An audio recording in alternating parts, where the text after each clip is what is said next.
ভারতের মুসলমানদের উপর যখন অত্যাচার হয় তখন আমরাই প্রতিবাদ করি, কারণ তারাও মুসলমান, আমরাও মুসলমান। কিন্তু বেশ কিছুদিন আগে দেখলাম ভারত থেকে এক মৌলানা সাহেব জোর গলায় চিৎকার মারতেছে যে বাংলাদেশে সংখ্যালঘুদের ওপর নির্যাতন হচ্ছে, হিন্দুদের ওপর। ভাই, আপনি কি দেখেছেন এই চিন্ময় কৃষ্ণ মহাপ্রভু? তিনি একজন কঠোরপন্থী সন্ত্রাসী ছিল। হিন্দু যদি অপরাধ করে তাদেরকে তো সাজা দিতেই হবে, তারা তো সাজা পাবে। কিন্তু আপনি বলতেছেন যে হলো হিন্দুদের ওপর অত্যাচার হয়।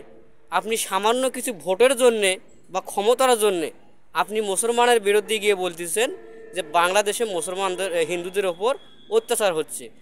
যখন ভারতে আপনারা মুসলমান সংখ্যালঘু, তখন আপনাদের ওপর যখন অত্যাচার হয় তখন বাংলাদেশ থেকে কোনো হিন্দু দাদা তো বলে না যে ভারতের সংখ্যালঘু যারা মুসলিম রয়েছেন তাদের ওপর অত্যাচার হচ্ছে। বলছে কেউ? বাংলাদেশে কোনো হিন্দু বলেনি। কিন্তু আপনি ভারত থেকে চিৎকার মারছেন, ওপার বাংলা থেকে এপার বাংলা চিৎকার মারছেন যে বাংলাদেশে হিন্দুদের ওপর অত্যাচার হচ্ছে, তারা আমাদের ভাই।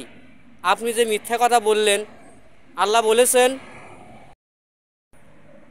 বলেছেন যদি তুমি কোনো কথা শোনো সেটা না জেনে বলো না, যদি না জেনে বলো তাহলে তোমার চেয়ে মিথ্যুক আর কেউ নয়। এই কথাটা মনে রাখবেন। আপনারা মুসলমান, আমরাও মুসলমান, কিন্তু আপনি মুসলমানদের বিরুদ্ধে গিয়ে সামান্য কয়েকটা ভোটের জন্য বা ক্ষমতার জন্যে আপনি বাংলাদেশকে দোষারোপ করছেন। যখন আপনাদের বাবরি মসজিদ ভেঙেছিল, এই কঠোরত্ব সন্ত্রাসী হিন্দুরা, হিন্দু প্রশাসন তো ভেঙেছে, সাধারণ জনগণ, মেতর সুইপার, তারাও কিন্তু আমাদের মসজিদ ভেঙেছে, 500 বছরের পুরনো মসজিদ।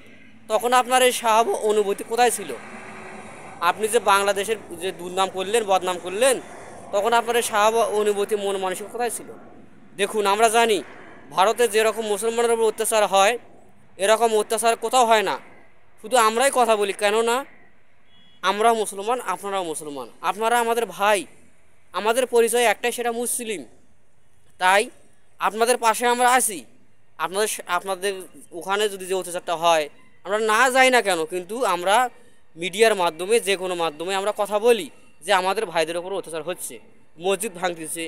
আমরা দেখে আসছি আমাদের মুসলিম মা বোনদেরকে আলাদা ঘরে নিয়ে গিয়ে এই হিন্দুরা ঘরের দরজা দিয়ে পেট্রোল ঢেলে দিয়ে আগুন লাগিয়ে দিয়েছেন, তাদেরকে ধর্ষণ করেছেন। এই কথাগুলো আপনারা ভুলে গেলেন। দেখুন দেখুন আপনাদের একতার খুব কম, আপনাদেরকে একতা হতে হবে। আপনারা দলবদ্ধ হলে তাহলে আপনাদের কেউ গ্রাস করতে পারবে না।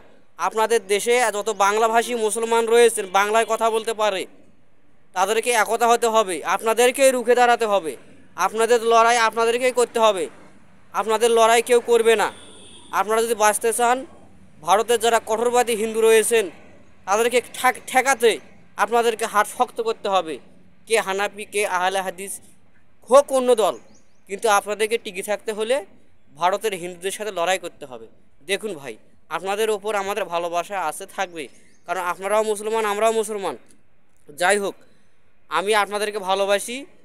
আপনারা না জেনে না বুঝে ভারত থেকে চিল্লানি মারবেন না যে বাংলাদেশে হিন্দুদের ওপর অত্যাচার হয়। আমি আবারও বলতেছি যে যখন ভারতের সংখ্যালঘু মুসলমানদের উপর অত্যাচার হয় তখন ভারত থেকে কোনো হিন্দু কিন্তু বলে নাই যে কেন, বাংলাদেশ থেকে কোনো হিন্দু কিন্তু বলে নাই যে ভারতে মুসলমানদের উপর নির্যাতন হয়। দেখুন, মুসলমান বাদে যারা অমুসলিম রয়েছেন তারা কিন্তু সবাই মুসলমানদের শত্রু।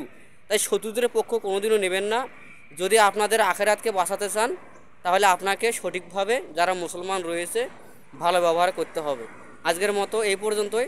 আসসালামু আলাইকুম।